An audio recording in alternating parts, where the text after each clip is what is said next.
las, vamos a hacer una,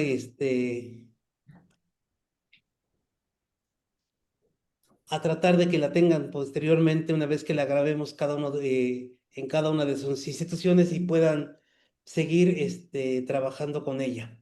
De entrada, pues les doy la bienvenida a esta sesión. Le agradezco a la maestra Fabiola, a Francisco, esta invitación y además porque tenemos ahí un pendiente que a mí me parece que tendremos que resolver pronto y de manera presencial ahora que tengamos tiempo de ajustar las agendas, pero me parece que puede ser uno de los pretextos para seguir haciendo cosas de manera conjunta, ir tratando de aclarar algunas situaciones que hoy en el marco de los planes 2022 y dada la naturaleza de la flexibilidad curricular han puesto como nuevos escenarios para las escuelas normales. Y en ese sentido, a mí me parece importante rescatar algunas cosas que están relacionadas con lo que veníamos haciendo, lo que establecen, en este caso, las orientaciones más administrativas para el proceso de titulación y que están relacionadas justamente con el aseguramiento de ciertos dominios,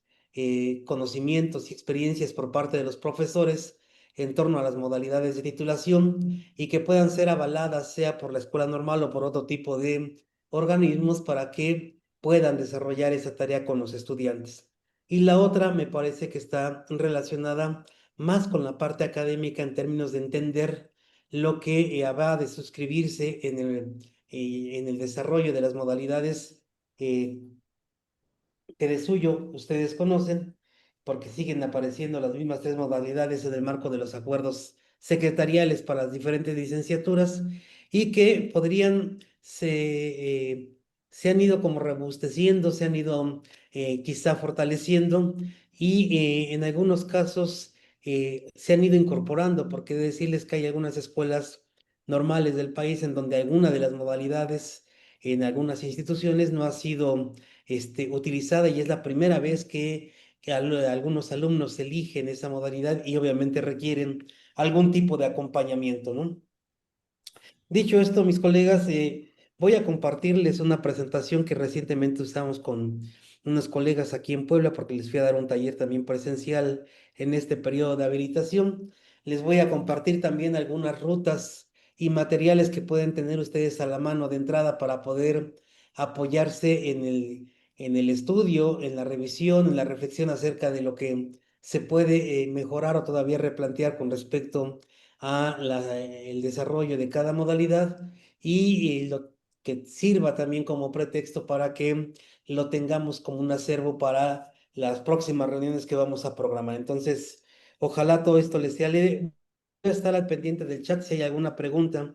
Si alguien quiere plantear, expresarla de manera directa, pues también lo puede hacer con todo gusto. Solamente levante la mano y yo estaré pendiente con las manos levantadas y dándole seguimiento al chat si ustedes me lo permiten. Entonces, le vamos a atorar, colegas, para que le saquemos provecho, dado que tengo otra reunión a las 10:15 de la mañana también aquí en la escuela. Entonces, vámonos, entonces a lo que nos acontece el día de hoy.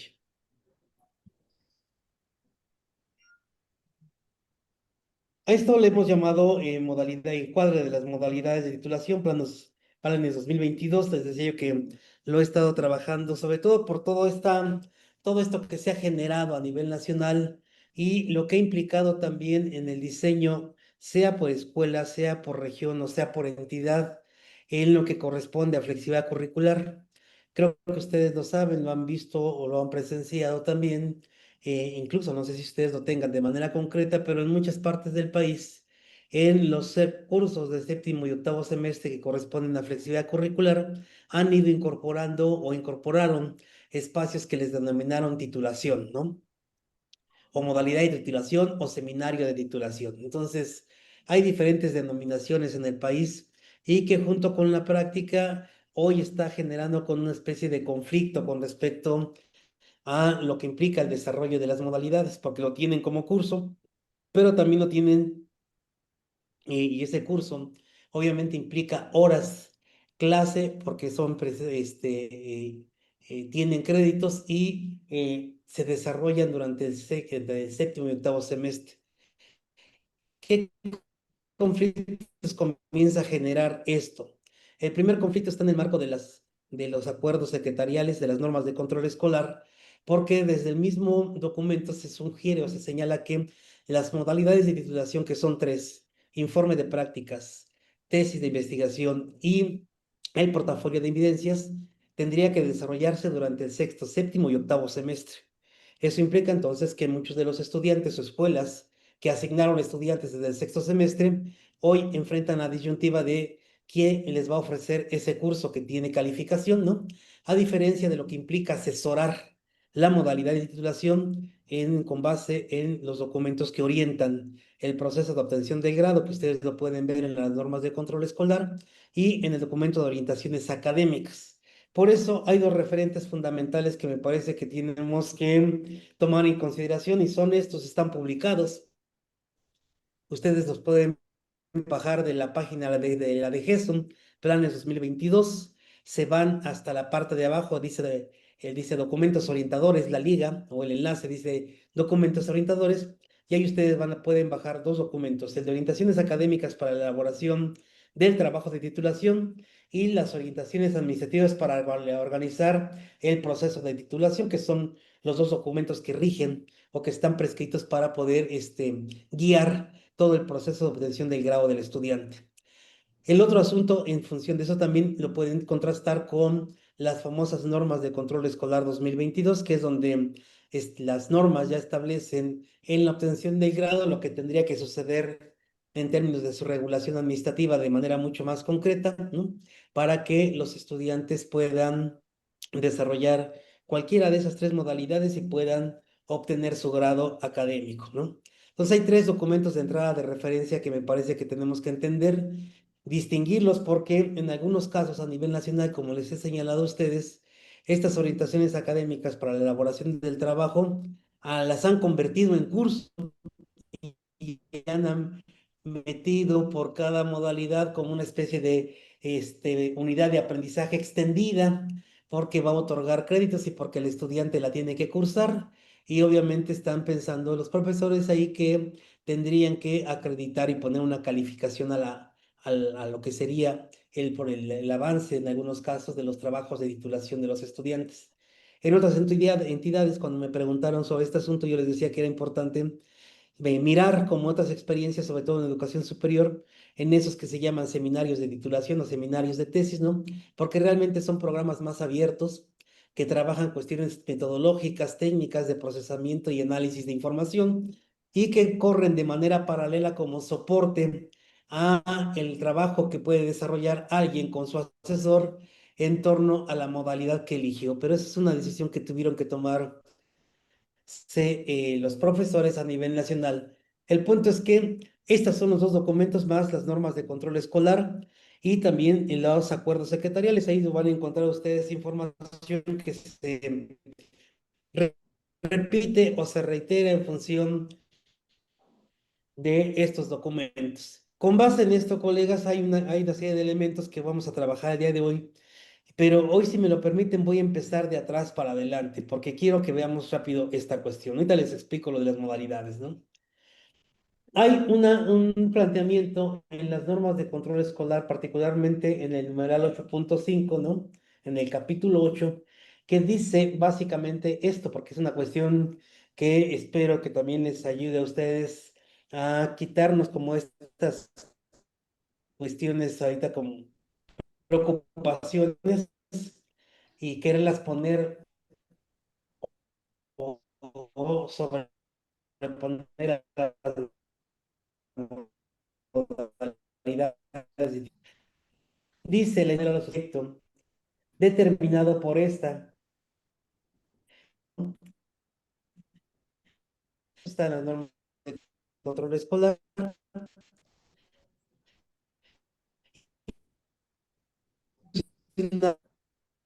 como experiencia de trabajo en equipo. La escuela normal deberá gestionar otra institución pública, en este caso las autoridades de la escuela. Además, al colectivo que garantizarán las asesorías correspondientes. ¿Qué significa esto, colegas? Que es un pequeño apartado y está hasta el final, debo de ser muy claro, ¿no? De ese capítulo 8 donde se sugiere, donde se plantea que es posible que hasta en equipos de tres se puedan titular. La pregunta más organizativa, técnica e incluso que genera mucha suspicacia es si para las tres modalidades, y entonces la respuesta que yo les he dado en términos de los alcances que podríamos comenzar a explorar está primero. Hay más experiencia en el campo del desarrollo de la investigación, como investigación científica, investigación cualitativa, como ustedes quieran, y que se apega más a la noción de tesis que puede cobijo a la elaboración de esa modalidad hasta de tres integrantes. Y en educación es un poco más complicado en torno a el informe de prácticas como modalidad de titulación, porque tendría que haber un proyecto que justifique desde otra perspectiva procesos de intervención de un calado mucho más amplio, mucho más profundo, en donde involucre hasta tres estudiantes en términos de su elaboración y de su desarrollo. Recuerden que el informe de prácticas se sustenta en la investigación y entonces parte de problemas de práctica con la intención de hacer algún tipo de transformación o mejora que ayude al sujeto a hacer un cambio en torno a lo que implica, de acuerdo con el problema de práctica y el proyecto de acción o el plan de acción que desarrolla. Y es mucho más difícil todavía en el ámbito del informe, del portafolio de evidencias, porque en digamos, lo que hace esta modalidad es dar seguimiento al nivel de logro, de desempeño y dominio de un sujeto con respecto a los tipos de saber y saber hacer que debe tener presentes. Y este es mucho más individual, ahí está más complicado pensar en que los estudiantes se pueden graduar en equipo, pero esto no implica que no se pueda explorar. El otro punto está relacionado con el trabajo en equipo vinculado con otra institución pública. Ahí también está medio complicado, ¿no? En mi opinión, esa escuela puede desarrollar proyectos con investigadores muy concretos, con grupos de investigación o cuerpos académicos que tengan proyectos amplios, ¿no? O que ayuden a construir esos proyectos que los pueda avalar la institución para involucrar a dos o tres estudiantes en un trabajo que valide como académicamente al estudiante para obtener su grado académico. Eso es lo que está puesto ahí, ¿no? Y obviamente hay dos elementos más que en el propio documento de orientaciones académicas están prescritos, ¿no? Primero, pensar en la titulación como un acervo normalista y por eso les han pedido a todas las escuelas normales, como les han sugerido, que organicen en sus escuelas acervos que realmente pongan en el centro la producción académica de los estudiantes, que esta producción académica sea relevante, sea original, ¿no? Y que permita mostrar cómo los nuevos tipos de experiencias en torno al conocimiento, ¿no? En términos de la producción de conocimiento o aplicación de conocimiento o sistematización de experiencias que los estudiantes han estado generando, que también permitan contrastar con estos temas ya trillados y recurrentes que suceden cada año en las escuelas normales. Por eso el acervo tiene una intención que es construir como una especie de memoria. Y obviamente, como parte de la aportación al patrimonio académico normalista, se pide que se organice toda esta información a partir de experiencias de sistematización, innovación o disrupción educativa, contextualización, fortalecimiento de la identidad normalista o investigación educativa normalista. Hay una serie de criterios ahí que son muy específicos, pero que hablan justamente de los alcances que tienen los trabajos con los cuales los estudiantes se están titulando. No importa si es tesis, no importa si es informe de práctica o portafolio de evidencias, ¿no? Estos son los dos aspectos que les quería comentar junto con los documentos normativos y orientadores, porque me parece que eso espero que también les ayude a ustedes como a distinguir, a no comenzar a meternos en conflictos fuertes con respecto a qué va a suceder, porque a veces Esto corresponde más ya a la lógica, a la organización institucional, al entendimiento, al número de profesores que tienen para poder atender esta demanda de acompañar a los estudiantes en el proceso de titulación. Entonces, dicho esto, colegas, ahora sí, me regreso, no sé si hasta aquí voy a hacer en lo que hago un corte, en lo que me regreso con las diapositivas. No sé si hasta aquí tengan alguna duda, porque me parece que a nivel nacional, pues esas han sido las preguntas recurrentes que tienen los colegas cuando se les presentan las modalidades de titulación, y todas las preocupaciones más fuertes siempre están me parece que en el ámbito de la gestión y de la organización institucional que tienen. Estoy siguiendo el chat. Yo les sigo invitándolos. Si alguien quiere tomar la palabra, puede levantar su mano, o si alguien quiere plantear alguna idea concreta, pues simplemente póngalo en el chat y nos vamos, no, los voy leyendo para que vayamos contestando al mismo tiempo. ¿Les parece? ¿Alguna pregunta hasta aquí?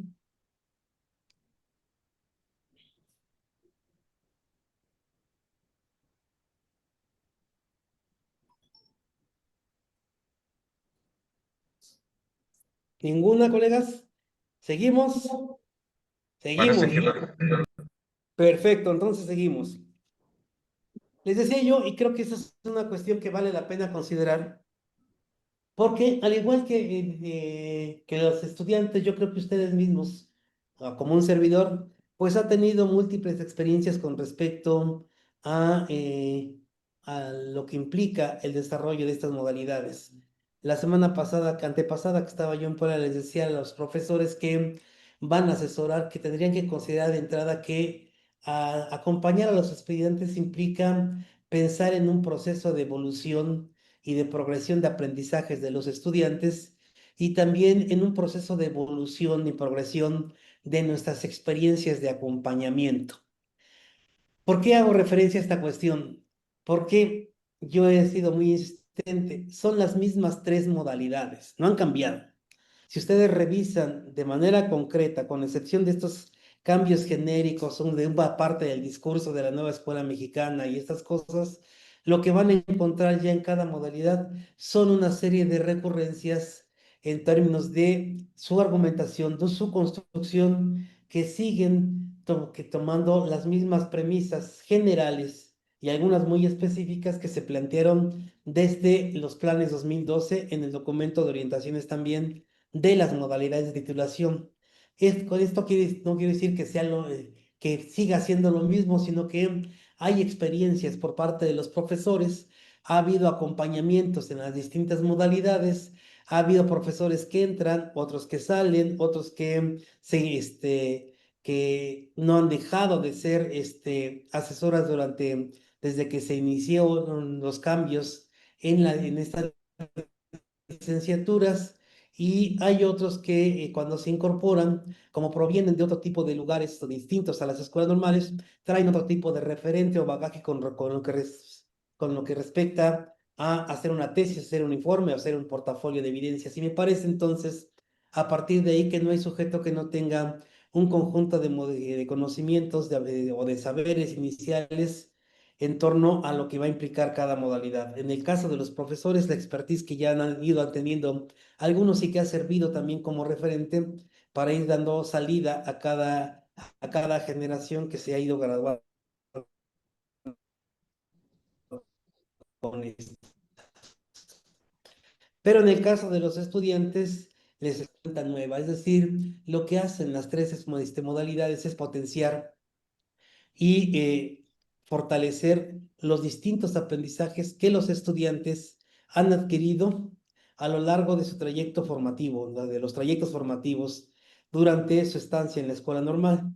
Y eso está vinculado justamente con las capacidades, dominios, estos tipos de saber hacer, ser, estar, ¿no?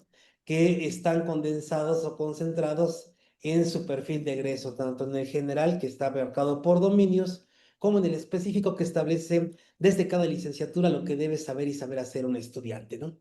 Y en esta medida, entonces, cada vez que nosotros pensamos en las modalidades, o cuando les hemos planteado, reconocemos las trayectorias de los estudiantes y lo que han ido haciendo desde el primero al octavo semestre, porque en algunos casos se ha insistido y señalado que si no hay un curso de metodología no van a poder hacer tesis. Hemos tenido un poco discusiones en torno a esto, hemos reflexionado en conjunto y de repente uno puede partir como de tres premisas diferentes o de tres escenarios distintos.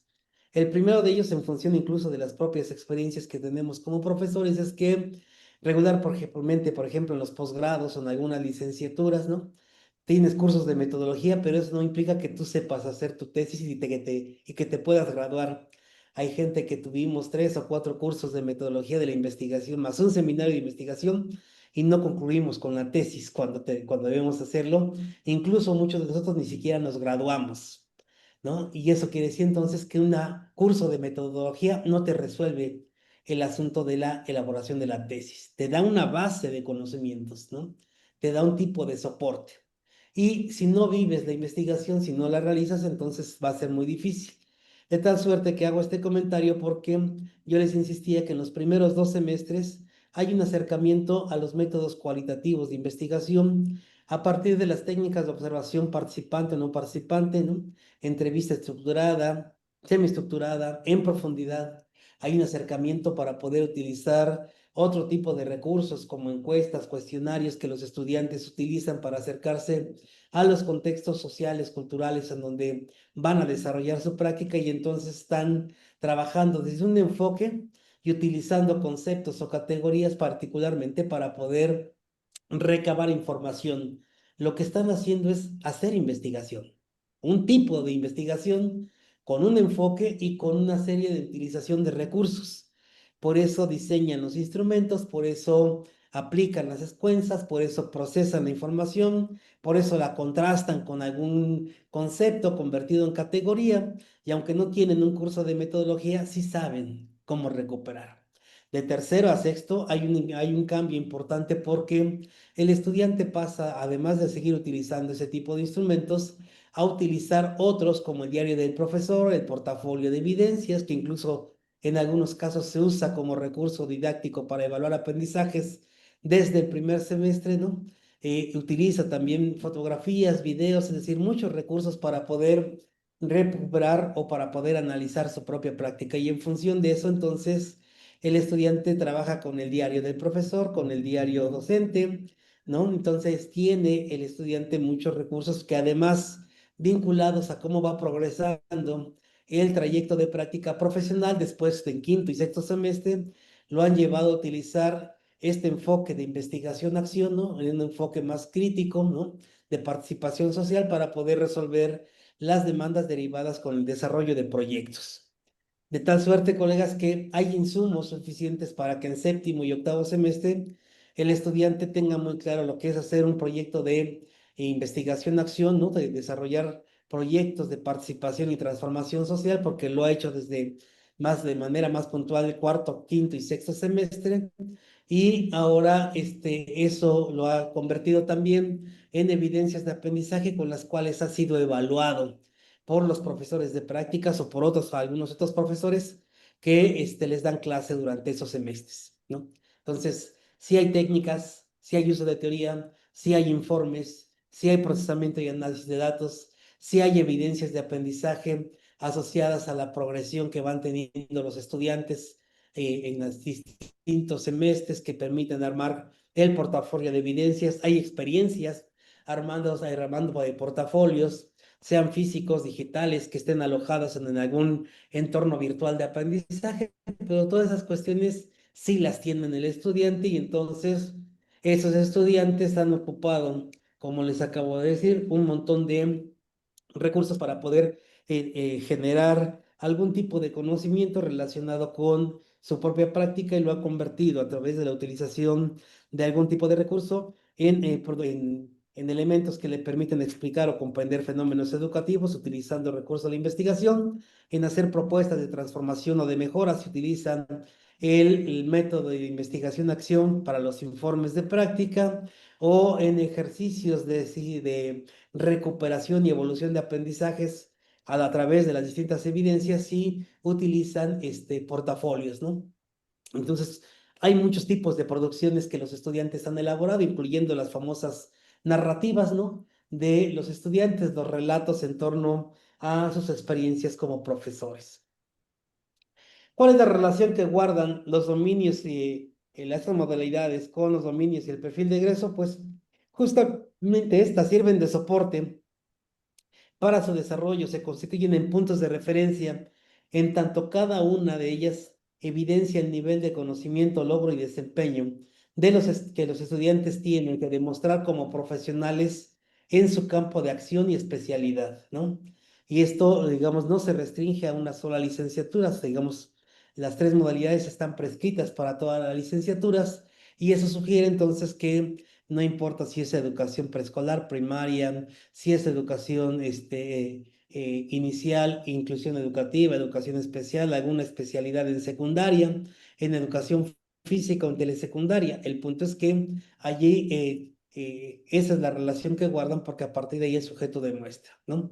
Develan los aprendizajes logrados por los estudiantes en cada uno de los cursos que componen sus mallas curriculares, las modalidades de tesis e informe de prácticas, ¿no? En esas modalidades, los dominios del saber y saber permiten movilizar distintos conocimientos relacionados con la investigación, la producción de conocimiento y la intervención, ¿no? Potencia habilidades básicas investigativas, como el uso de técnicas de acopio de información, análisis y procesamiento de datos, de teorías, conceptos y categorías de análisis, y el uso de métodos muy específicos, ¿no?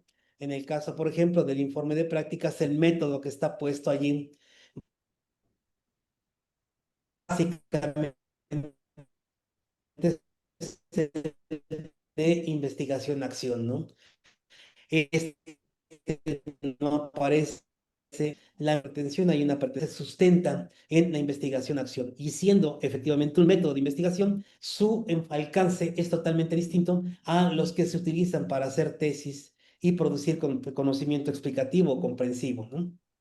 Y en la medalla de portafolio, pues es la única que mantiene una relación directa con alguno de los dominios y rasgos del perfil de egreso de los planes de estudio que se cursan, porque muestran a partir de evidencias de aprendizaje el nivel de logro y desempeño alcanzado por el estudiante durante su tránsito por la escuela normal. Y entonces el portafolio se hace justamente a partir de la reflexión, análisis y valoración de los la evolución de los aprendizajes de los estudiantes en el marco de su formación inicial. Por eso el portafolio atañe directamente a estos niveles de dominio de desempeño que tiene una persona que demuestra o que trata de evidenciar que sabe y sabe hacer mejor o muy bien o con un alto nivel de calidad el trabajo que desempeña, sea lo que quiera demostrar con su portafolio de evidencias.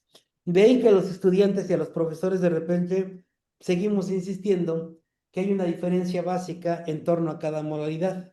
Y esta diferencia básica radica en lo siguiente, ¿no? A los estudiantes esto les ayuda mucho porque les permite distinguir con mayor facilidad lo que va a suceder con su modalidad y entender que no hay modalidad de primera, segunda, tercera categoría. Las tres modalidades tienen un soporte teórico, metodológico, técnico, ¿no? Requieren de una escritura mucho más académica, obviamente, requieren de capacidades de organización, procesamiento y análisis de información, porque incluso el portafolio es necesario una vez que yo trato de tener en cuenta qué es lo que voy a develar o qué información que me permita a mí mostrar cómo fue evolucionando mi capacidad, mi dominio en términos de los aprendizajes logrados y las evidencias que dan cuenta de que eso que yo fui aprendiendo era constatable a partir de mis demostraciones o mis niveles de conocimiento o la elaboración de mis productos. Pero en fin, eso lo vamos a ver ahorita. Entonces, colegas, el punto aquí es el siguiente.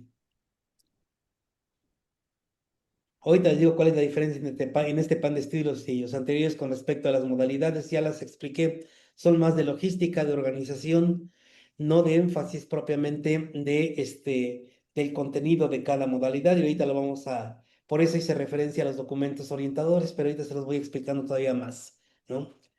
Yo decía, si usted quiere demostrar que es un maestro altamente capaz, competente, que tiene dominios, ¿no? Y no se enojen por la palabra competente. Sé que algunos dicen, bueno, es que ya no es competencia, estamos en el marco de la nueva escuela también.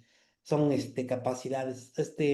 Yo les pido ahí que esto lo tengamos muy claro porque el asunto de la capacidad tiene que ver con otros elementos relacionados con estas libertades sustantivas que tenemos de poder elegir tomar decisiones a partir de un conjunto de conocimientos y de dominios para poder resolver situaciones que nos suceden o que te pueden permitir tener una condición de vida digna y justa, ¿no? Esa es una concepción mucho más amplia que no hemos discutido mucho, pero en el caso de la literatura con relación a los portafolios, lo que siempre van a encontrar son las nociones de competencia o desempeño, dominio, porque lo que haces con un portafolio es mostrar qué tan bueno eres haciendo cosas, qué tan sobresaliente.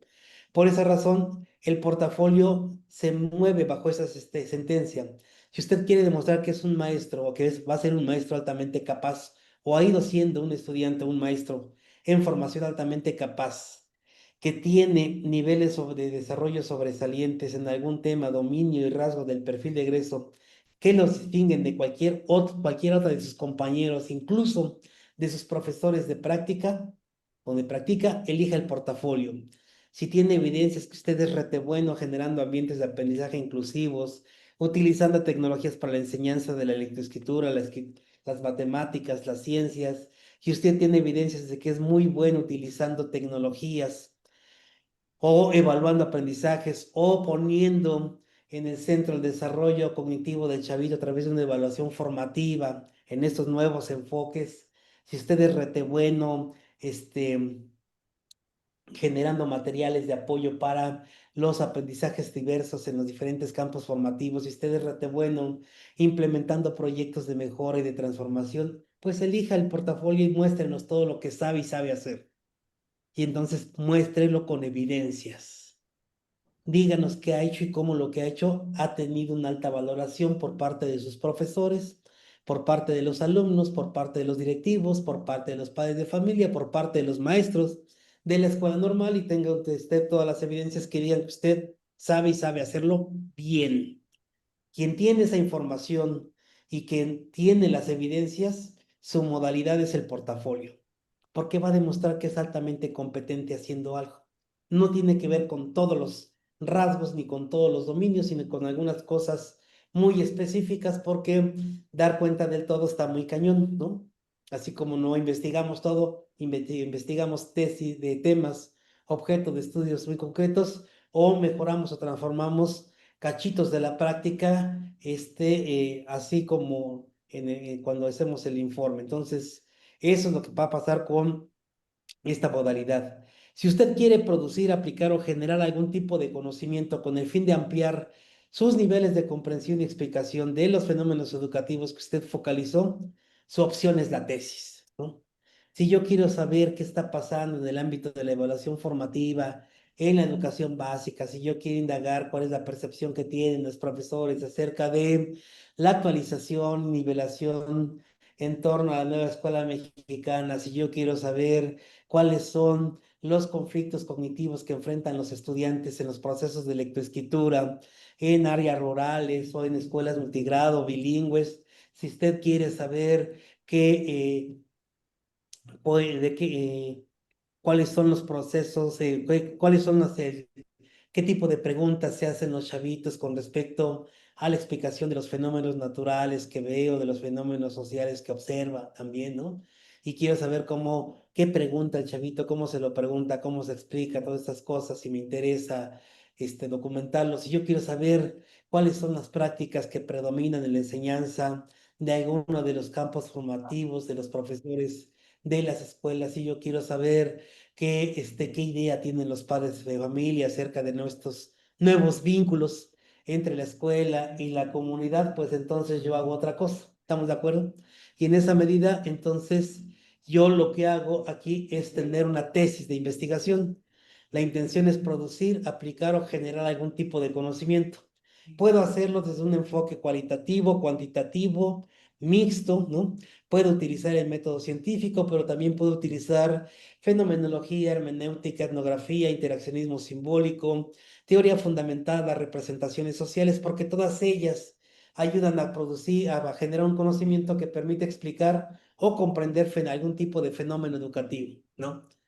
Y entonces sus niveles quedan en la comprensión o explicación. Es la diferencia con respecto a el informe de prácticas, que es el siguiente, ¿no? Si usted quiere intervenir para transformar su propia práctica asumiendo una perspectiva crítica y reflexiva de su docencia, entonces elija el informe de prácticas.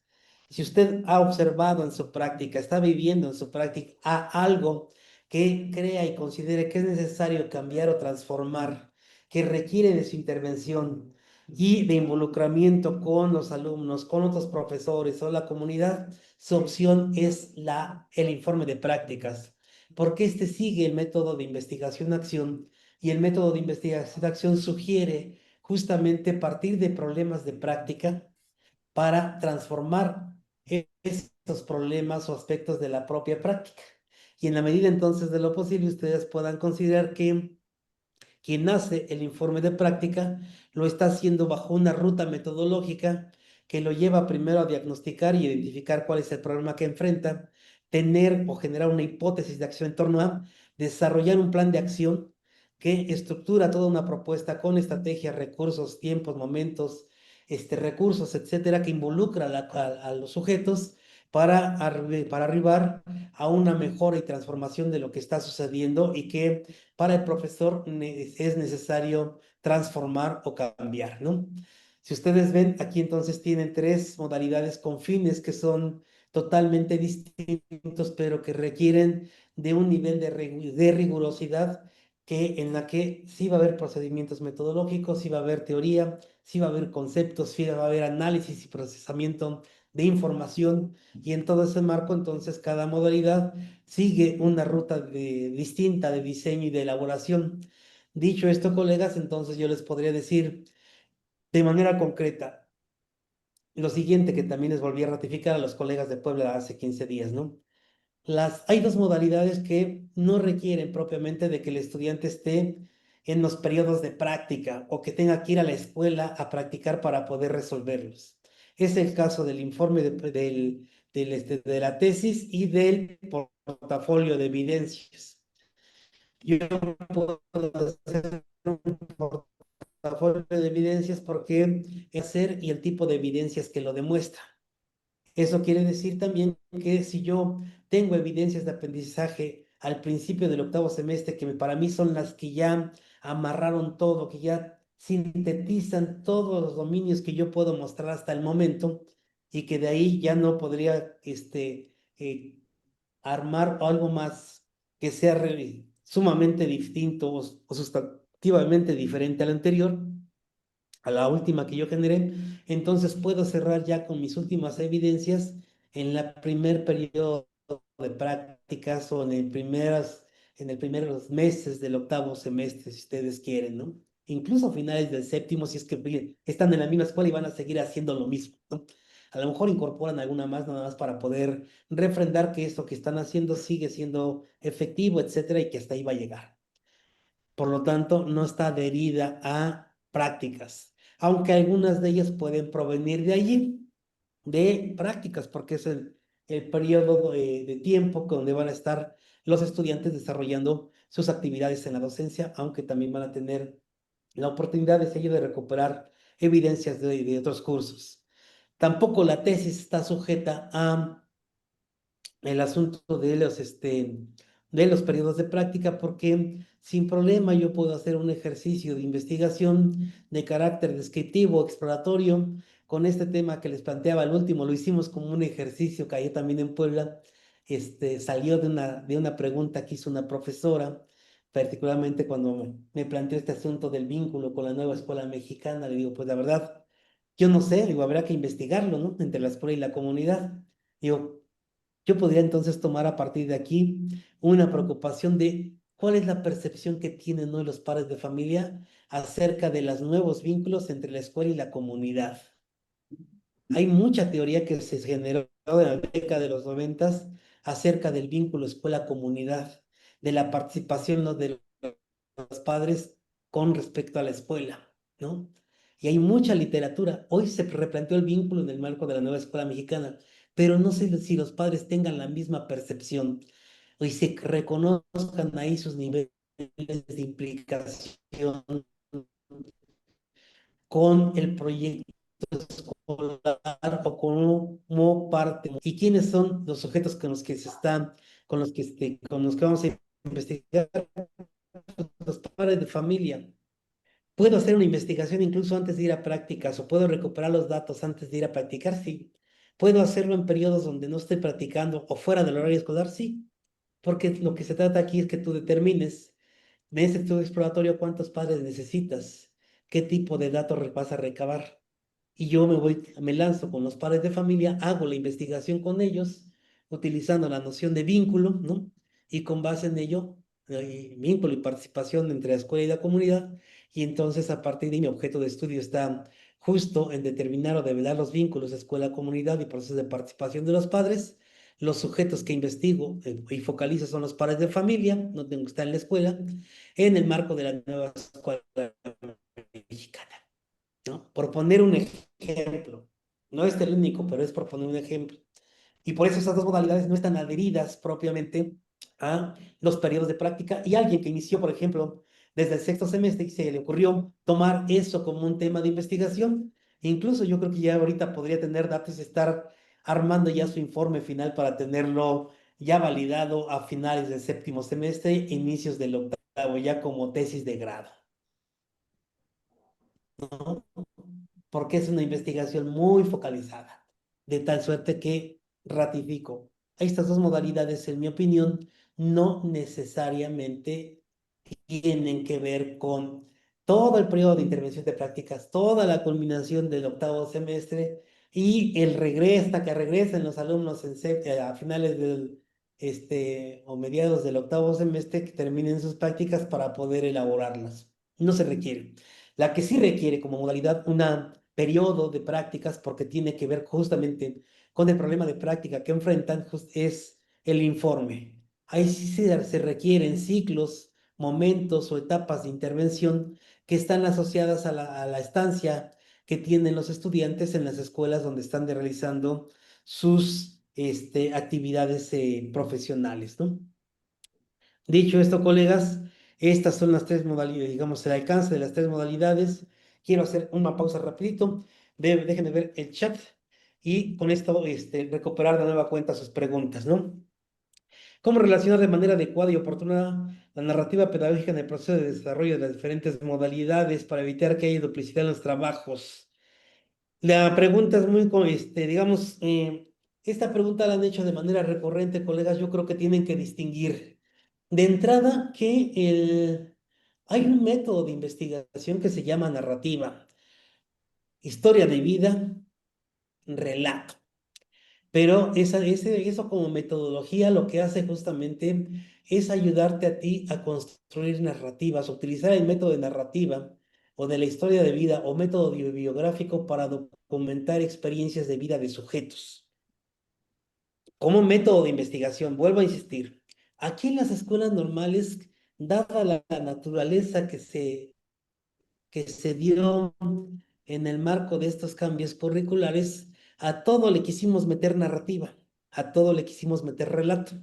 Y entonces confundimos el relato como esta elaboración que hace el estudiante en torno a la vivencia que tuvo. Y entonces nos cuenta una parte de su historia y no sé qué. Lamentablemente digo, incluso esos relatos han quedado muy cortos y se han alejado mucho de los planteamientos de Bolívar, por ejemplo, o del propio Suárez, porque realmente no construimos narrativas ni relatos, ¿no? Y esas narrativas o relatos en el marco de los periodos de práctica tendrían que trabajarse de otra manera, ¿no? ¿Pueden incorporarse como parte o como una herramienta para poder analizar prácticas? Yo creo que sí. Pueden utilizarse en el marco del informe de prácticas como modalidad de titulación, sí, pero tiene que partir de un recurso muy particular porque la narrativa tiene como soporte el relato y el relato tiene como soporte el análisis de la experiencia y el análisis de la experiencia requiere que el estudiante escriba, sea en sus diarios, sea en algún tipo de reporte, algún acontecimiento sumamente significativo. Entonces hay recursos que se tienen que utilizar. La narrativa por sí sola no les va a resolver ninguna modalidad y tampoco se puede incorporar porque, sigo insistiendo, lo hemos reconfundido tanto y hemos trivializado su uso. Como método de investigación sirve para algunas cosas, como recurso para poder reflexionar la práctica, analizarla y construir un tipo de explicación más profunda acerca de mi experiencia de vida, es otro proceso, ¿no? Les comento que, por ejemplo, en mi caso, un estudiante el año antepasado hizo un trabajo de investigación como tesis. Utilizamos la narrativa porque queríamos entender por qué dos profesores que provenían de instituciones totalmente distintas decían que la esencia de ser profesor de inglés era dominar la gramática, ¿no? Y decían que no hay profesores, que la única manera de entenderse como profesores de inglés es el profesor que domina la gramática. Y queríamos develar y descubrir pero por qué afirmaban eso y por qué señalaban que si no hay gramática no hay profe de inglés, ¿no? Y utilizamos, mi alumna de aquí de la normal de Texcoco, ¿no? Practicó con esos dos profesores, les pedimos autorización para hacer una reconstrucción de su historia de vida, y uno venía de Puebla, otro de aquí de la normal superior, pero los dos coincidían y en dos discursos que además eran encontrados en su propia historia de vida, porque sabían que hay un enfoque de prácticas sociales del lenguaje, que hay un enfoque comunicativo y funcional, pero los dos tenían experiencias de vida relacionadas con maestros que les aportaron mucho en el ámbito de la gramática, de la estructura, del vocabulario y estas cosas, y por eso ahí ellos consideraron que aprendieron inglés, porque se apropiaron de la estructura gramatical y fonética de la lengua, y que sin eso no podía ser profesor, ¿no? Independientemente de que hubiera otro tipo de métodos o de procedimientos. Y utilizamos entonces la narrativa como una herramienta de investigación para hacer tesis, pero trabajamos con el método narrativo o historia de vida, que es diferente. Por eso digo que ahí sí tienen ustedes este, que pensarlo. Y ese sirvió para hacer tesis, pero no es lo mismo plantearlo de, en, ¿cómo se llama?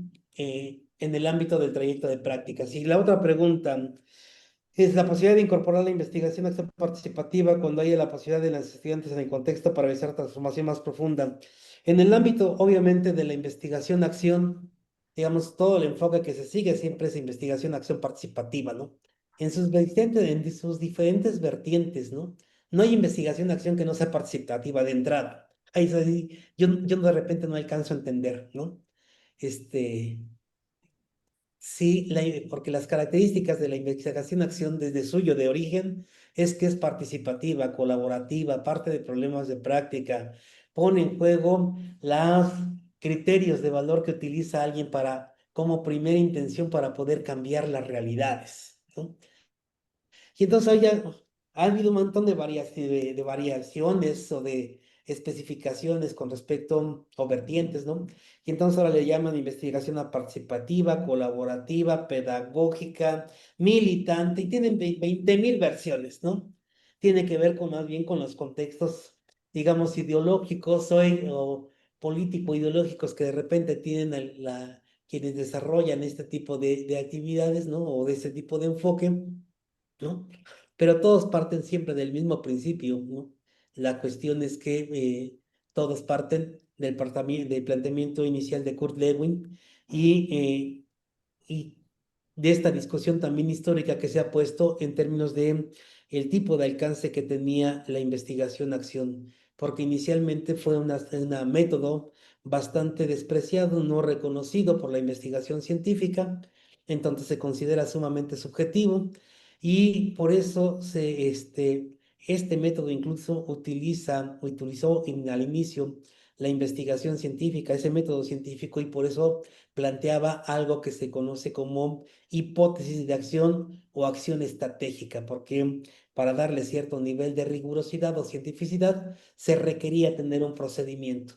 Y quien conoce un poco la historia, ha leído todos los aportes, tanto del propio Lewin, de Donald Schoen, de John Elliot, de Steenhouse, de Restrepo, de estos colombianos de Ezequiel Anderej, de Borda, ¿no? Entenderá que se trata del mismo procedimiento que en algunos casos tiene un dominio prevalece más como una especie de enfoque ideológico y político, en otros prevalece más un enfoque racional técnico o teórico académico, y entonces hay como tres niveles de alcance en términos de la investigación-acción. Uno que es racional técnico, otro que es práctico y otro que es emancipatorio. Y a partir de ahí yo te diría, colega, con quien pregunte que es Miguel Ángel, que la posibilidad para el informe de práctica no hay posibilidad, es necesario, ¿no? Y yo no sé si realmente sirva como un acto de colonización. Yo te soy muy sincero en este punto, incluso con Francisco lo hemos discutido mucho cuando armábamos nuestros programas para el trayecto de prácticas, porque de repente el asunto con estos nuevos planteamientos o estas cosas conceptos que se han ido abriendo, digamos, parten justamente de una crítica a las visiones academicistas centroeuropeas, ¿no? Eurocentristas les llaman, y que de alguna manera están poniendo o dejando fuera lo que se conoce como los saberes comunitarios, los saberes de los grupos de pertenencia, de las culturas que no se apegan o que son originarias, ¿no? Y en ese sentido, me parece que la discusión es más ideológica, ¿no? Yo lo que diría es que históricamente uno produce conocimiento y produce saber en distintos lugares con el fin de reentender y recomprender las realidades desde distintas ópticas. Si es el referente teórico y el referente epistemológico, que esa es la forma en cómo tú revisas o te vinculas con el mundo y tratas de comprenderlo y explicarlo, lo que hace esta gran diferencia, ¿no? Y en ese sentido, entonces, si esto sirve, digamos, el conocimiento me parece que tiene que servir para liberarnos más o para ampliar nuestros horizontes de entendimiento y comprensión del mundo, ¿no? Usas la parte de la decolonización, pues yo diría, la tendríamos que haber siempre reconocido al otro, que esos son un poco los conflictos que tenemos a nivel de producción de conocimiento, porque aún cuando tú generas explicaciones, por ejemplo, ha habido mucha investigación en torno a los efectos que tienen las condiciones de pobreza, marginación o alta marginalidad en los trayectos de desarrollo personal educativo de los niños, ¿no? De cómo cómo la pobreza genera más discriminación, segregación, amplía las brechas entre las oportunidades de vida. Toda esa información se tiene, ¿no? Como parte de la investigación. Y el asunto es que esto tampoco ha decolonizado absolutamente nada, ¿no? No se ha hecho absolutamente nada. Y no sé si desde adentro esto se puede hacer. Sí he encontrado a Eduardo Almeida, un especialista también en investigación, acción participativa, que vive en Puebla. Decía que de desarrollar proyectos de investigación hace muchos años, estoy hablando del 2000, 2001, se fue a vivir a Puebla, me decía, porque un día estuve charlando con él. Él hace investigación, acción, y decía que ya había llegado a la comunidad y ahí había una especie de práctica cultural donde generaban artesanías diversas, pero había mucho intermediario. Cuando él llegó ahí, se comenzó a involucrar con la gente de la comunidad, armaron cooperativas y entonces se eliminaron a los intermediarios y construyeron toda una red distinta para poder resolver el asunto de la producción, la distribución y la recuperación de capital de la gente que creaba artesanías. Entonces ahí hicieron un trabajo más colaborativo, tuvieron que diagnosticar, tuvieron que hacer muchas cosas, elaboraron y utilizaron el método de investigación-acción y así salieron desde otra perspectiva a dar respuesta a una problemática que vivían, ¿no? Dice la doctora Graciela, cuando el estudiante investiga algún objeto de estudio para transformar su propia práctica, ¿qué requiere de su intervención? ¿Qué requiere de su intervención? Entonces, para tesis no se puede tomar el proceso metodológico de investigación-acción. Ya expliqué varias veces y reiteradamente que no está sugerido. Eso no implica que no sea un método de investigación, pero este método tiene como finalidad transformar, mejorar, cambiar o modificar la práctica. La investigación cualitativa, haga hermenéutica, haga interaccionismo, haga fenomenología, haga método científico, no mejora prácticas. Devela, expone, describe, explora la situación que guardan los fenómenos educativos y encuentra sus relaciones con la realidad. Por eso no son lo mismo, ¿no? Dicho esto, mis colegas, después ya les respondí estas preguntas, nos vamos hacia las modalidades. Espero que este acercamiento, insisto, que es un acercamiento general, nos permita construir una ruta con ustedes para poder adentrarnos todavía mucho más a el entendimiento de estas y que nos ayude también a modificar algunas de las cuestiones que hemos estado haciendo. Eh, en este punto también quiero advertir lo siguiente porque me parece que es importante compartirlo. En muchos lugares del país, desde hace muchos años, muchos profesores nos han dicho, así como la pregunta está, es que entonces no es investigación, la investigación-acción, eso no es, claro que sí lo es. Pero entonces aquí se lo vamos a poner como modalidad de tesis. La verdad es que yo no puedo decirles que no lo hagan. Yo les digo que no está sugerido porque no está en lo que sí sugiere la modalidad es que informe de práctica se hace con investigación-acción. Y la tesis son más de carácter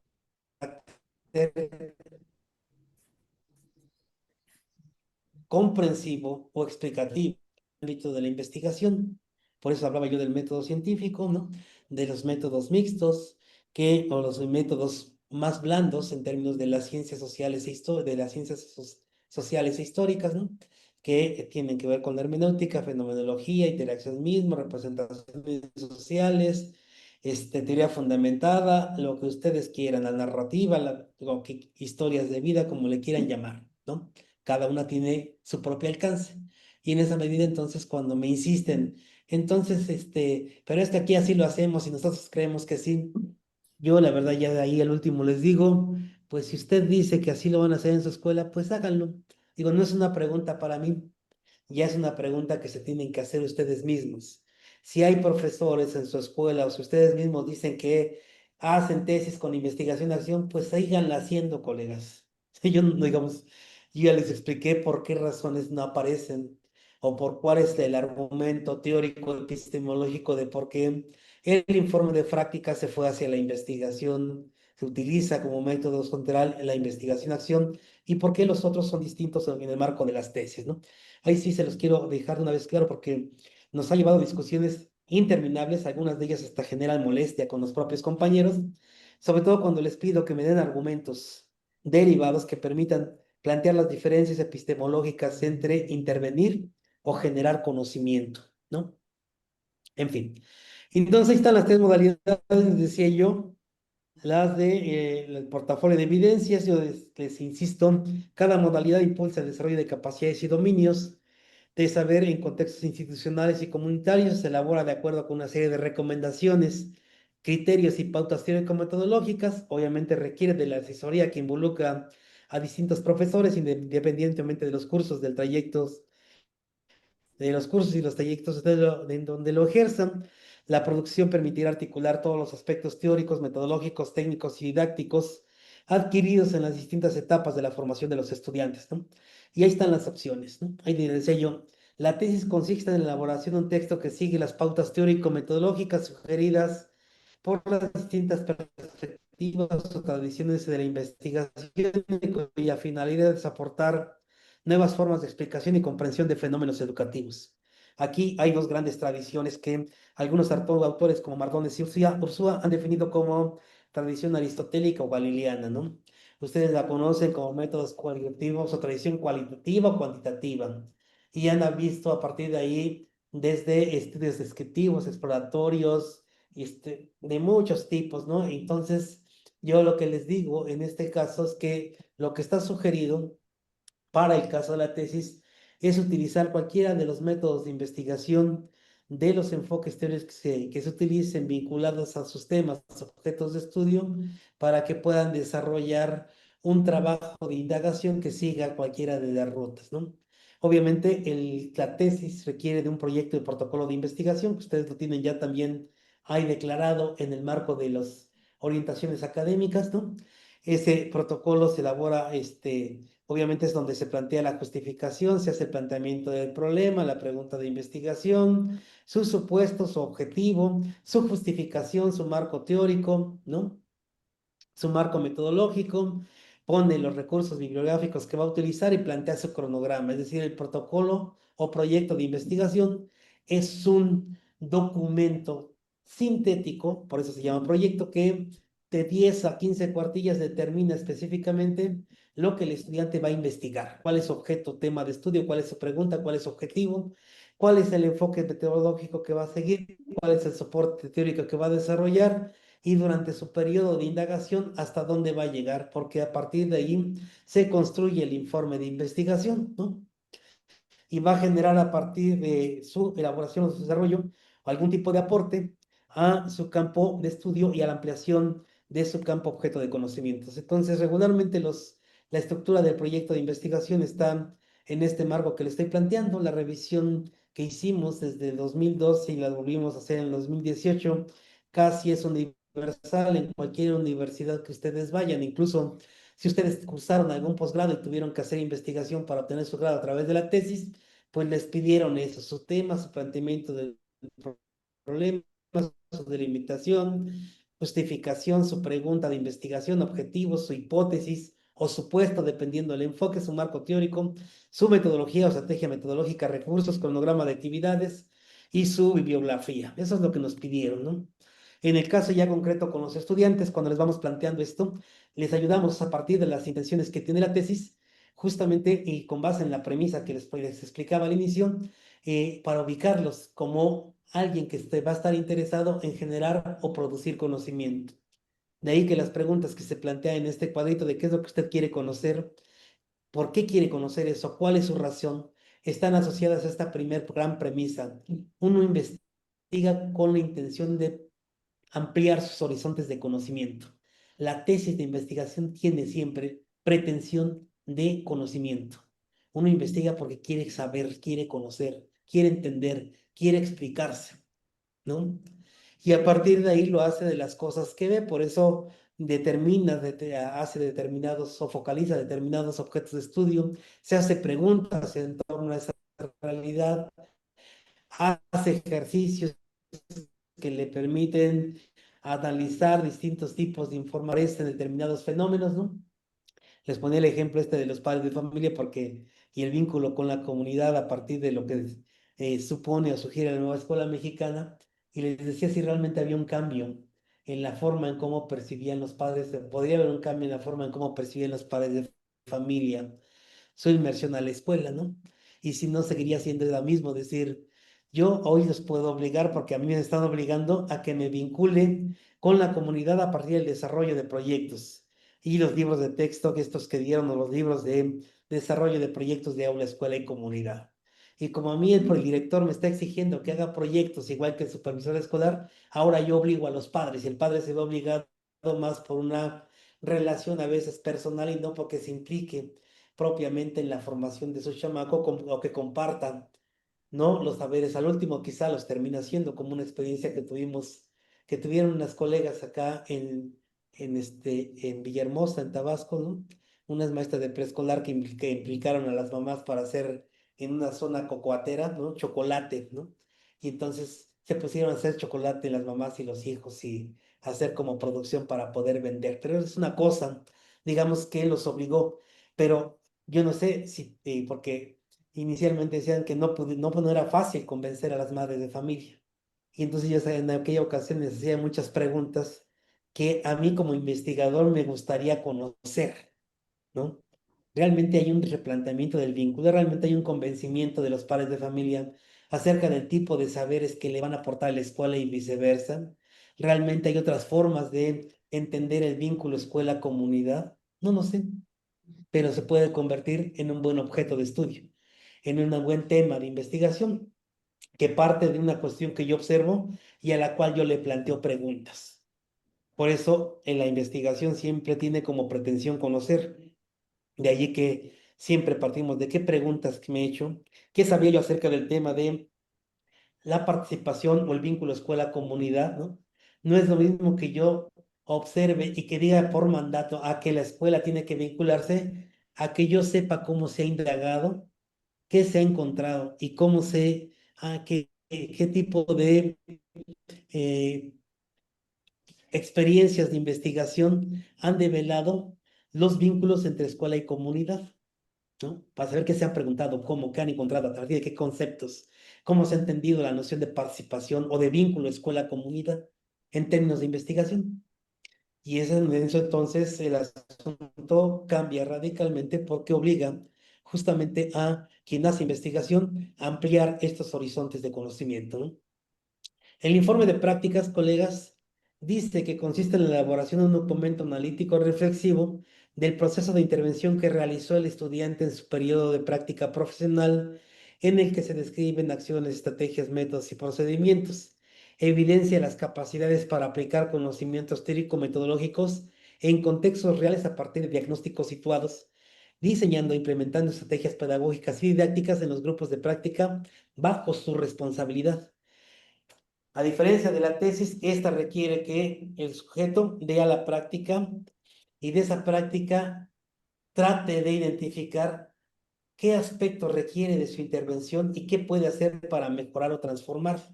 Por eso se sustenta en el método de investigación-acción y ese método de investigación-acción de manera global en su plan de acción y vincula interacción, planificación, acción, observación, evaluación y reflexión.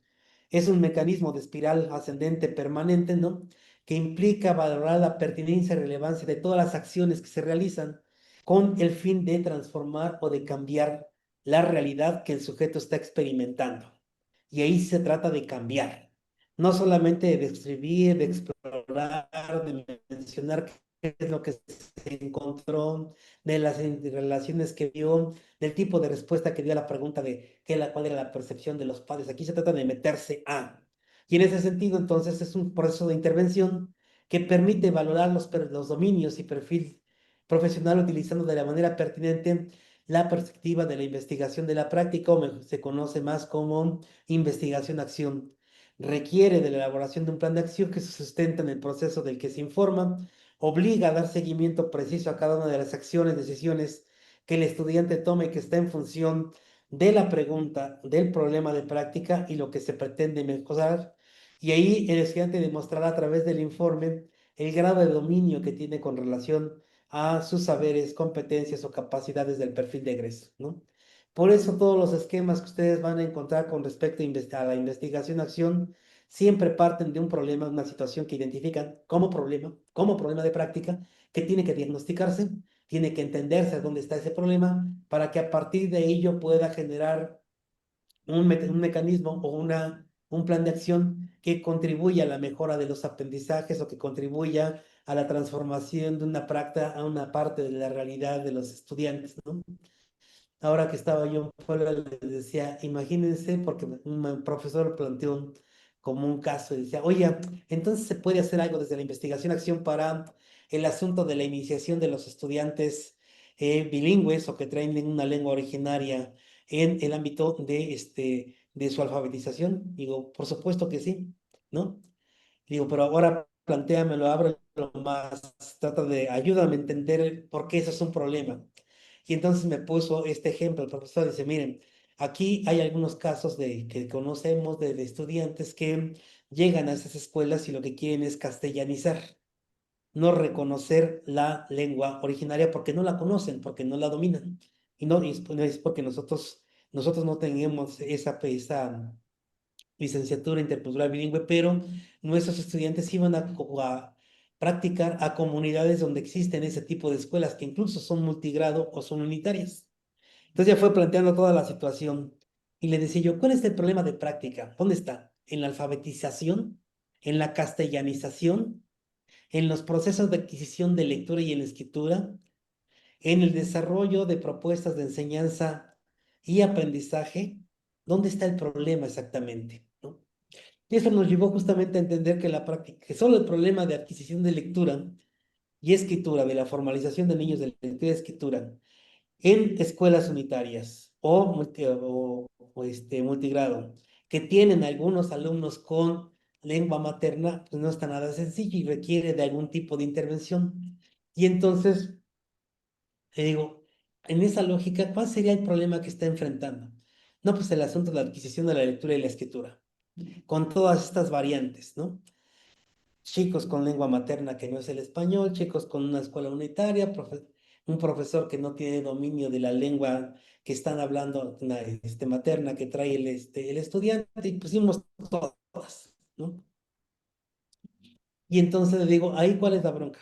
Si me preguntas a mí, eh, yo te diría, a lo mejor el problema lo tendría el estudiante porque no tiene dominio de la lengua, ¿no?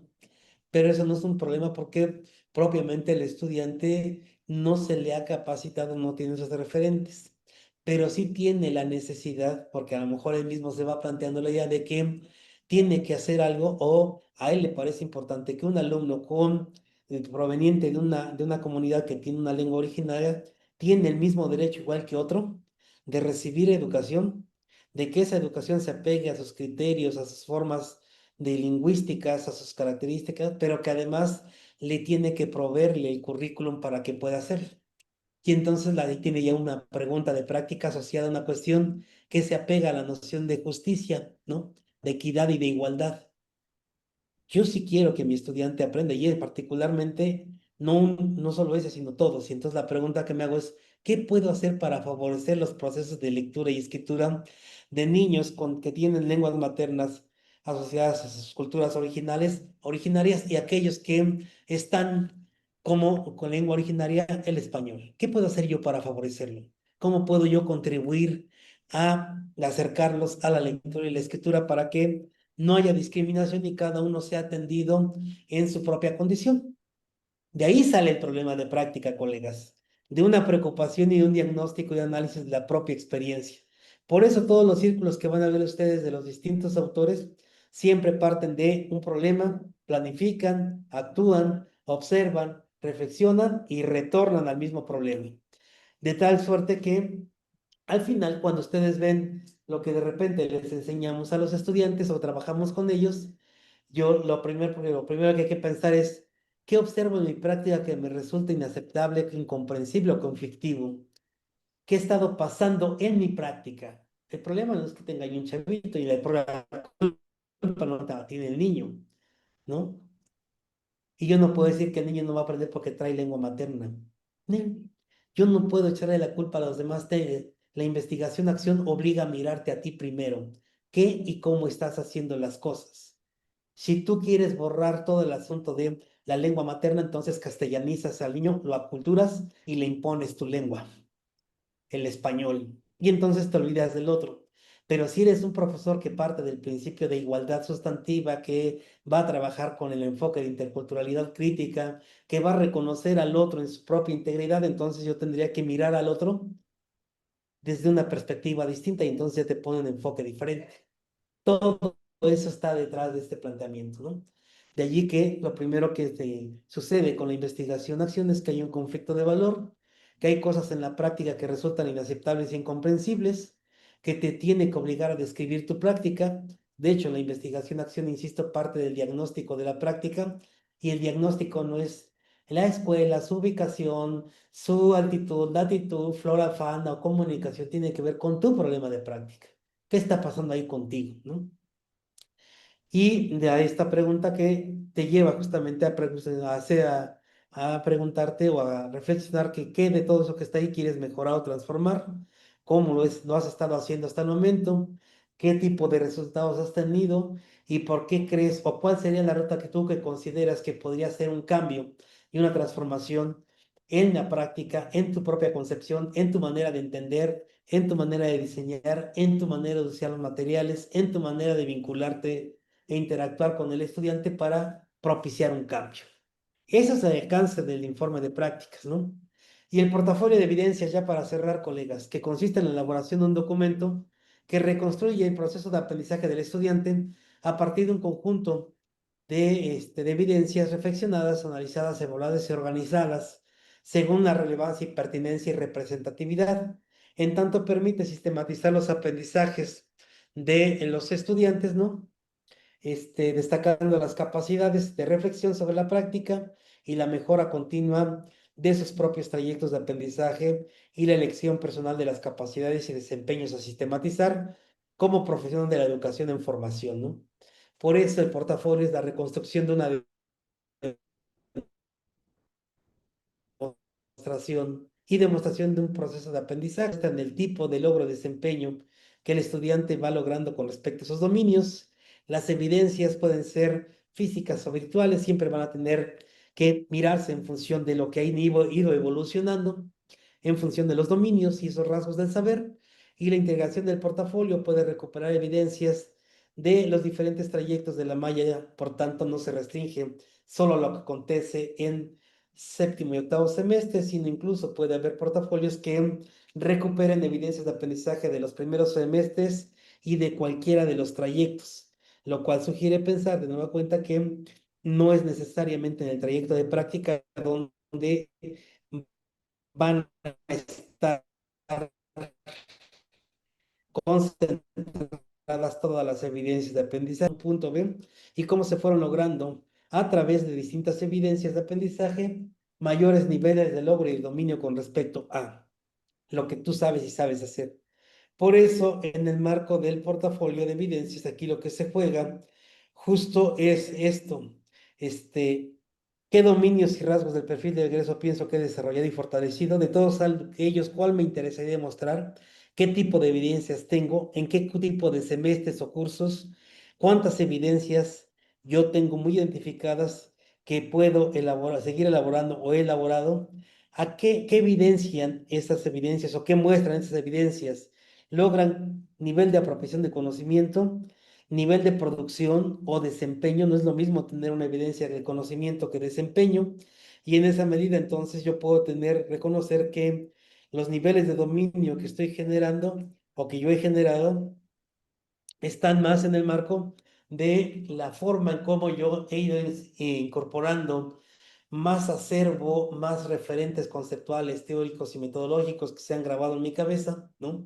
Que han sido producto de procesos de enseñanza-aprendizaje aquí en la escuela normal y que yo pude evidenciar a través de un examen, a través de una exposición profunda sobre algo, a través de un debate, ¿no?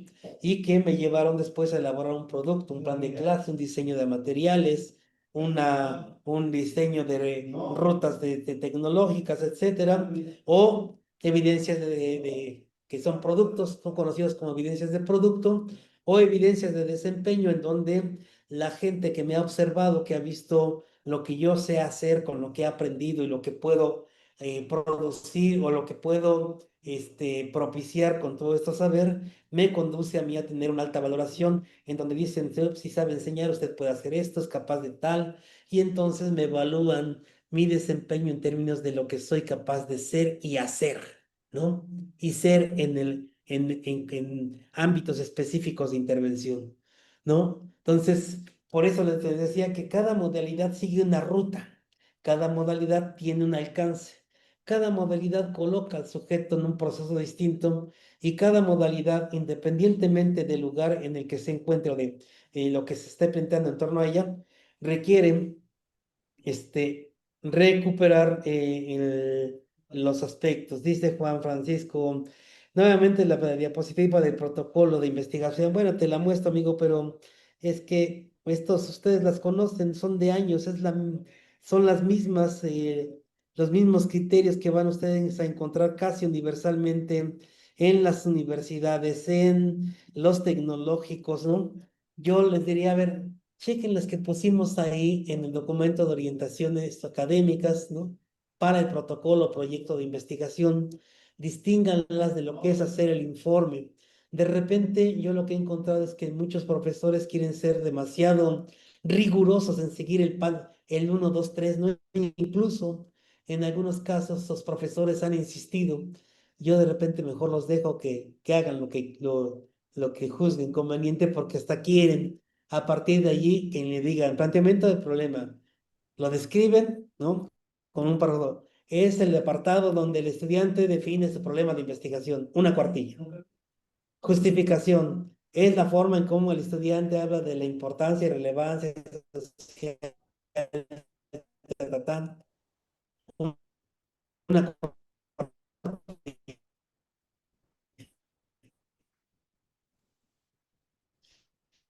y piensan que con eso están armando bien lo que la justifican, y entonces hay una coherencia interna en torno al objeto de estudio en función de su consistencia. ¿Cuál es tu tema general? cuál es tu temática específica, cuál es tu pregunta de investigación, que sea toda coherente con la gran temática que tú abarcaste. ¿Cuál es tu supuesto? ¿Cuál es tu objetivo de investigación? ¿Cuál es tu marco teórico de referencia y cuál es? Pero todo tiene que estar en función de una coherencia horizontal que permita ver que el mismo tema que propició el punto de arranque es el mismo tema que ha sido tratado ya como un objeto de estudio, ¿no? Entonces, dicho esto, colegas, vamos cerrando ya para partir, abrir unas preguntas en el entendido, insisto, de que esto podría ser la puerta de una serie de sesiones, ¿no? Quizá otra par virtuales y más las presenciales que voy a ir a hacer con los colegas de Arteaga, porque ahí tengo un compromiso que hemos dejado postergado, pero sé que hay profesores de aquí de otras normales, y pudiéramos generarlo, pero la intención es esta. Primero, abrir, ¿no?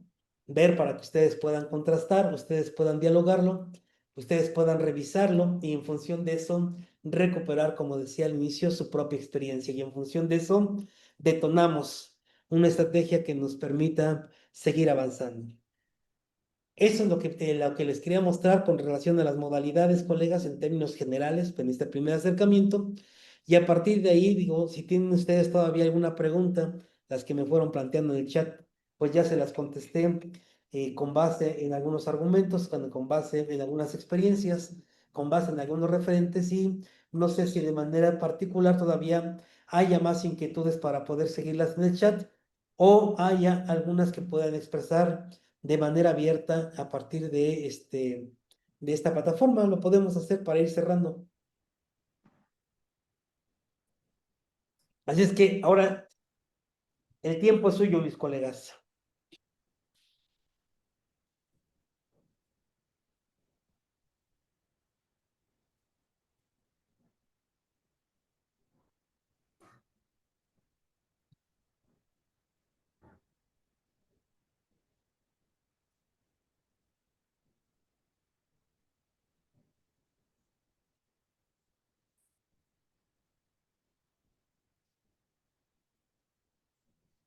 No hay ninguna. ¿Sí están? ¿O sí me estaban escuchando? No, porque nadie me dijo que no me estaba escuchando, ¿eh?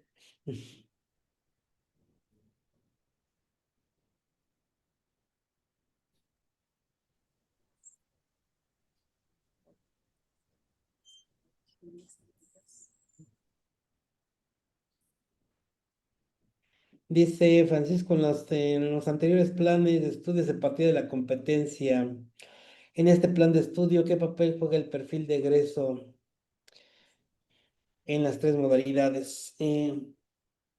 Miren, realmente esta cuestión de querer seguir insistiendo, aunque sí lo dice parcialmente el documento de orientaciones académicas, a fuerzas vincular la modalidad con alguna de las capacidades, dominios o saberes de los estudiantes, puede resultar complicada si ustedes parten de ella, ¿no? Porque no están demostrando dominios en términos de ese tipo de saber o saber hacer de manera específica. Y para ello otra vez me regreso al mismo ejemplo, mis colegas. Yo quiero investigar o quiero tratar de entender cuál es la percepción o cuáles son las prácticas de evaluación formativa que desarrollan los profesores en educación primaria, ¿no? Quiero saber qué y cómo están haciendo evaluación formativa, porque la nueva escuela mexicana dice que todos los profesores debemos hacer evaluación formativa y porque hay una crítica a todo este enfoque de evaluación más como sinónimo de acreditación, ¿no? Díganme allí qué tipo de dominios o qué tipo de rasgos del perfil de egreso pueden estar vinculados de manera directa. Quizá aquellos que tengan que ver con hacer investigación, quizá aquellos que tengan con entender la evaluación como un proceso de mejora continua de aprendizajes y de indagación acerca de los procesos, ¿no? A lo mejor son los que te vinculan porque te permiten a ti tomar ese objeto de estudio como algo no desconocido, como algo que tú has tratado y que lo has visualizado en el marco de tus propias prácticas. pero es el tema, no partes de la competencia o no te partes de la capacidad, la utilizas como un soporte. Lo mismo incluso podría suceder en el marco del portafolio de evidencias, porque si yo te quiero demostrar que soy rete bueno utilizando en recursos tecnológicos, aplicaciones e inteligencia artificial para poder, y te voy a demostrar que soy rete competente haciéndolo porque lo he hecho, utilizo aplicaciones, dispositivos, bajo un montón de recursos de la inteligencia artificial, te lo voy a demostrar. Y entonces yo lo primero que digo, para poder ser yo alguien que trabaja con tecnologías, dispositivos, aplicaciones, inteligencia, pues es alguien que desarrolló capacidades en el ámbito del diseño, de planes de clase, que pudo generar ambientes de, que pudo trabajar con tecnologías de la información y la comunicación, entonces la relación se da casi de manera natural.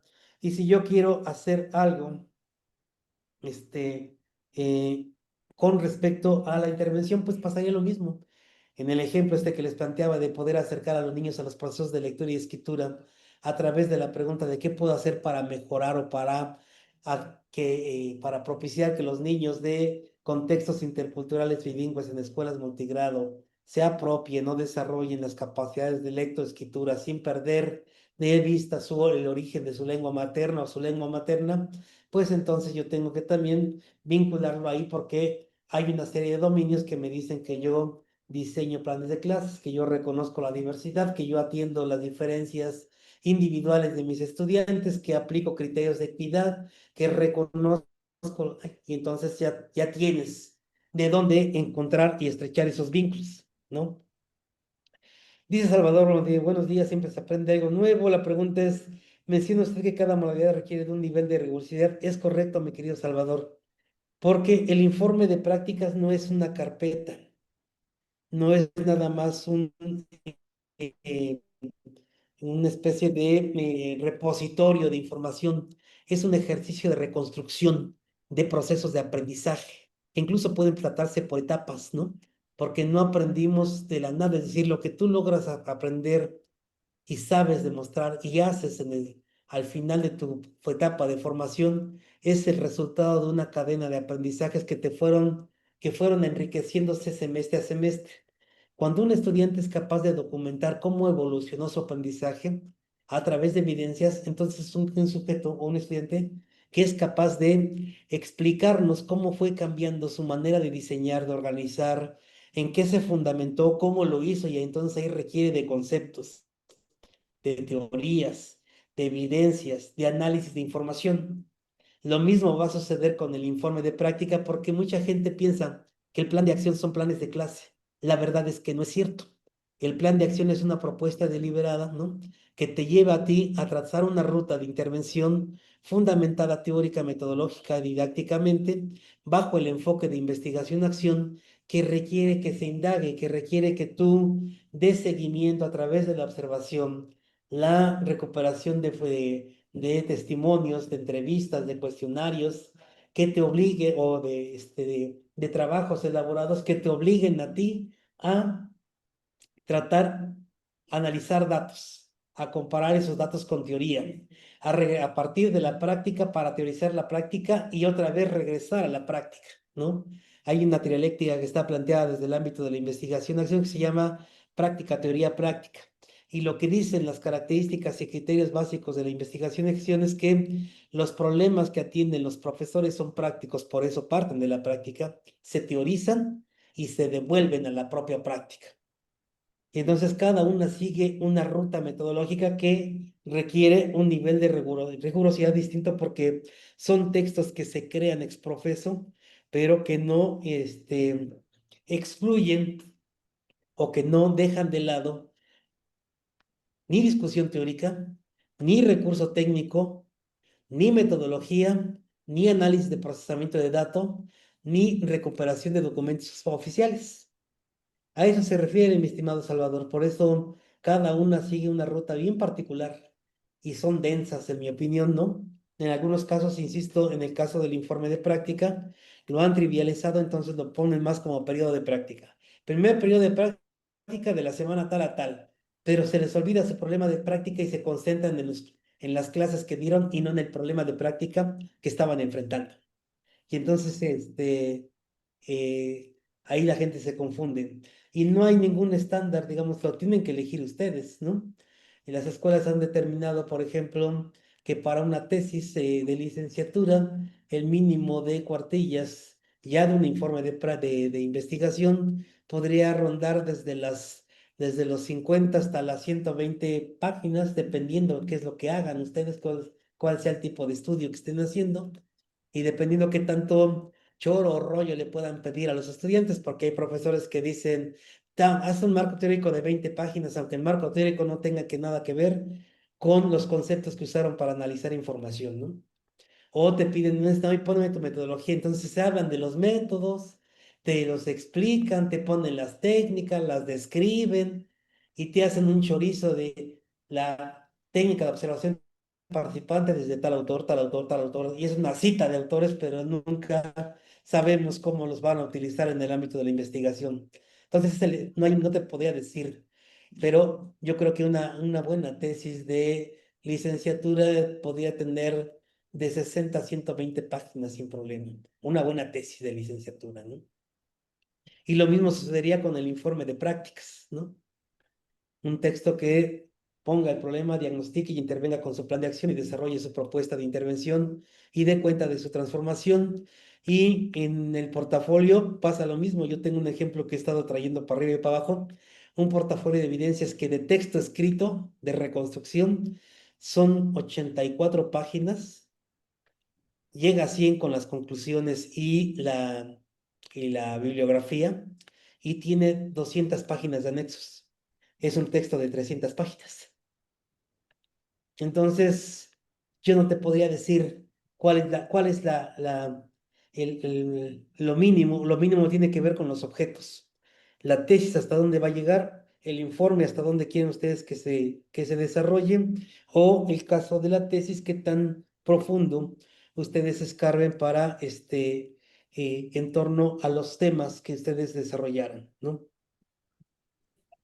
¿Sale, colegas? No sé si hay algún otro comentario, me quedo Francisco, para ir cerrando esta cuestión, porque ya me voy a otra reunión y nos tardamos un poco abriendo esta, pero espero que para la próxima vez, si lo hacemos, no nos fallen.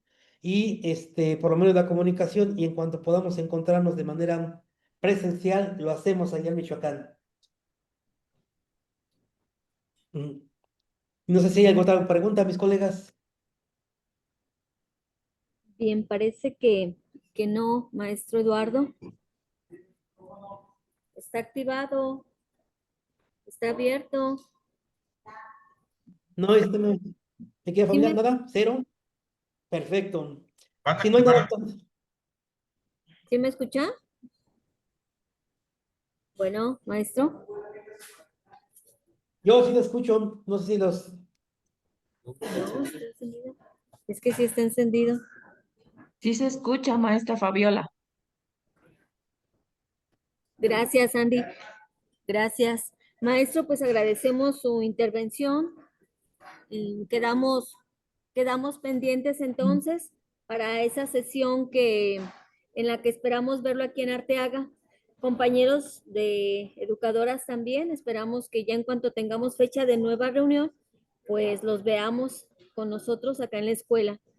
Y sin más, pues agradecemos a todos su participación, su presencia, que tengan bonito día y seguimos en comunicación. Gracias, maestro Mercado. Fíjate, un abrazo a todos, colegas. Les envío la grabación para que la tengan, ¿va? Gracias, maestro. Gracias. Y también la presentación para que se las compartas, Francisco. Gracias, Muchas maestro. gracias, maestros. Fue un placer.